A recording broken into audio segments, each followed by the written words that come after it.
this tragic incident, the families and the loved ones who lost their lives, but also the first responders and our local, state, and federal partners who are working diligently on scene and behind the scenes to support the rescue and recovery efforts. Yesterday, I provided some insight into our salvage operations, as well as the iterative cycle that we've used to make sure that we're doing that in close coordination with Unified Command. Again, our process is committed to the dignified process for recovery of the remains for personnel and passengers of the flight. As part of today's operations, we did conduct some work stoppages associated with human remains. Assistant Fire Chief Steen can discuss those details further, but I do want to emphasize that should any remains be located, we have done and will continue to do an automatic work stoppage until the proper coordination with the appropriate authorities can be conducted. And today was a very successful day for the most part. We began the effort to clear the wreckage in the Potomac right at sunrise. We left Gravelly Point and then began this larger interagency effort. Throughout the day, we've had some success. The first of the two engines was removed at about 10 o'clock this morning. Shortly after that, about noon, we had the fuselage out of the water. And then about 2:30 this afternoon, we began our salvage operations to begin to bring the wing out of the water. Those were our goals for today. The fuselage, the engine, and the wing, we are on our way. Right now, we anticipate that most of those items will end up on the barge, like we talked about last night, stay overnight in a secured and covered condition until we can make our way to a transport point tomorrow morning. A lot of our operations tomorrow will be dictated by tidal conditions. The barge that we're using has a shallow draft. We're going to wait till high tide, probably close to around 10 o'clock before we can start actually begin transferring those items from the barge over to the transport that will eventually bring them over to Hangar 7, and then returning back out to complete our operation. Over the next 24 hours, our goal is really to complete our commitment to finishing the civilian plane recovery. Tomorrow, our goal is going to be the cockpit. That goal may be impacted tomorrow by a couple of environmental conditions, notably the wind, but we're going to stay conscious of kind of where those gusts and sustained winds are, and we'll make sure that we're communicating that effectively. We're still committed to our dedicated plan of making sure that we plan, prep, assess before we execute.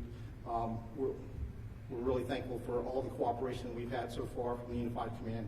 Thank you very much, and I'll be standing by for additional questions, and I'll be followed by Assistant Chief Steen. Good afternoon. I'm Assistant Fire Chief Gary Steen. I would like to thank the U.S. Army Corps of Engineers, Colonel Para, and all of our other partners that have been out through this process. We'd like to now provide an update on the recovery of operations. Throughout the day, our police and fire crews, along with regional partners, have been working closely with the U.S. Army Corps of Engineers on recovery and salvage operations. As of this update, we have positively identified 55 sets of remains. During recovery and salvage operations today, additional human remains were located. These remains, as well as remains that have been recovered previously, are in the process of being positively identified by the Office of the Chief Medical Examiner of the District of Columbia. All those involved with these efforts continue to work diligently at several sites. At this point, we will now take questions. Yeah. Yes, sir. You said more remains of folks who died were found today. You said more remains of folks who passed away were found today. Do you have an updated number on how many of the 67 have now been found? No, we're still at 55 positively identified. Yes, sir. Question for Colonel Ott, if I may, sir. We talked yesterday, you said these were experienced pilots, they knew this airspace. Is there any reason why Army helicopters would be flying above that 200-foot line as it appears in this case? Yeah, so I think it's important for us to not speculate, because there are all kinds of reasons that you could deviate from an altitude. You know, something as simple as a flock of birds is in front of you, or you may deviate if you see something that's an obstacle or other threat to your flight. And so I would wait and caution everybody, let's just wait until the NTSB investigation. I know we all want answers. We want to know also, but all that should come out and we should have a better picture once the cockpit data recorders and that are analyzed. Yep. Yes, sir. Scott Lerner, CBS News. I know you were talking about the timeline for the salvage operation. Are you still on track with that, given the success today? I know you said that there could potentially be some challenges tomorrow. Could that delay things? Or? Yeah, so the question is about whether or not we're concerned about the timeline being delayed for our salvage operations. We do believe that we're on track. I think we were very successful today. Every day we set a goal for what we're trying to accomplish. Our goal for today was to get to the engine, the fuselage, and the wing, and we're going to be successful by the end of the day. Our goal for tomorrow, based on the reduced timeline and the environmental conditions, is the cockpit, and we equally think we're going to be successful. Yes, sir. Hi, Chief. Tom Costello with NBC News.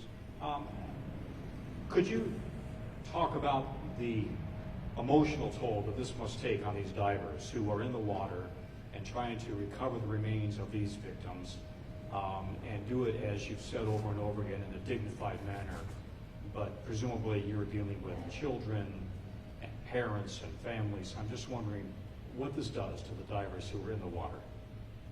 So the question was about the emotional toll that this takes on the divers and first responders, and even on all of our other partners, right? So this is tragic, right? And we've had peer support in place since the first hours of the incident to help provide that additional help that they need, and we will continue with that throughout the rest of their careers if necessary to provide them that support. But I mean, it is tragic, and everything imaginable that you can think of, right? That is what they're dealing with day in and day out.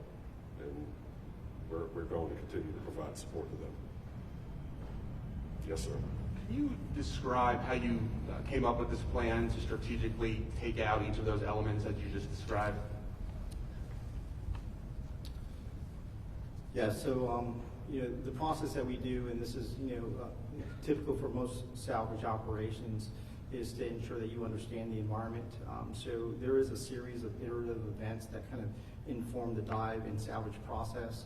First, like we said, is a wide area scan that gets us down to a localized area. Once we get to that localized area and we're at the wreckage, there's a dive survey that really kind of informs the conditions at that point, and we have to understand the structure to inform the next part, which is the salvage plan. The salvage plan is really the execution of kind of how we're going to lift that day. Now, the only change to any of that is the process that we're doing that addresses the human remains that we talked about before. And we work that in painstaking detail with the entire interagency, and as well as all of our partners within the Unified Command. And we think we've got a great, solid plan that we've executed on a number of occasions now successfully as far as a dignified recovery of those remains. Yes, ma'am. Yes, in previous briefings, it was said that in order to recover the rest of the victims, it would require the removal of the wreckage. Is it still believed that the remaining remains, the remaining bodies, are within the wreckage at this point? I believe that is accurate, yes. Yes, ma'am, right here. Similar question. Okay. Anyone? All right. Thank you, everybody. Thank you.